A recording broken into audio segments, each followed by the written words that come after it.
বাংলাদেশের ইতিহাস ঐতিহ্যকে তুলে ধরার জন্য থিয়েটারকে একটা ফর্ম হিসেবে আমরা ব্যবহার করব। আমাদের শিক্ষার্থীদের যে এক্সট্রা কারিকুলার যে শৈলী আছে সেটাকে যেন নান্দনিক উপস্থাপন করা যায়।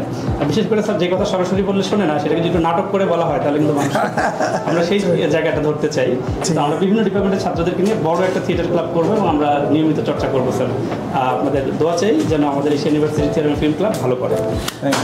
অবশ্যই এখন বলা অপেক্ষা রাখে না যে মানুষ ন্যাচারাল ওয়েব থেকে আর্টিফিশিয়াল অ্যাক্টিং বেশি পছন্দ করে, পয়সা দিয়ে দেখে।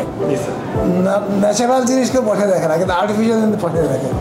এবং দেখো বাংলাদেশের সম্প্রতিকালে টার্কিশ একটা সিরিয়াল যেমন এটা যুব সমাজের মধ্যে ব্যাপক পরিবর্তন এনে দিয়েছে। ইরানিয়ান ফিল্ম যেমন ইরান ওয়েস্টার্ন ওয়ার্ল্ডরা অনেক কিছুই বলে, বাট ইরানিয়ান ফিল্ম অনেক হাই কোয়ালিটি। আমাদের বাংলাদেশে আমাদের নিজস্ব ঐতিহ্য সামনে রেখে আমাদের ফিল্ম অনেক ভালো কোয়ালিটি হইতে পারে। তো এইগুলো যাতে আমরা আমাদের জাতীয় চেতনা পরিচয়, আমাদের সংস্কৃতি যাতে আমরা তুলে ধরতে পারি এবং এর মাধ্যমে আমাদের জনগণকে শিক্ষিত করতে পারি, এদেরকে গর্বিত করতে পারি। নাটকের বিরাট ভূমিকা আছে এই সমস্ত ক্ষেত্রে। নাটকে যেন সমাজের যে চিত্র সেটাই ফুটে ওঠে। আমাদের একসময় এখানে হাইজ্যাক এই রাস্তার ছিনতাই খুব বেড়ে গেছিলো।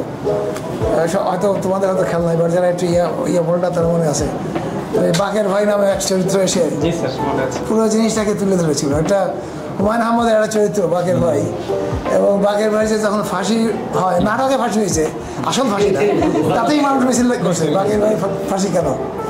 তো এটার বিরাট শক্তিশালী মাধ্যম। তো আমরা তোমাদের শুভকামনা করি।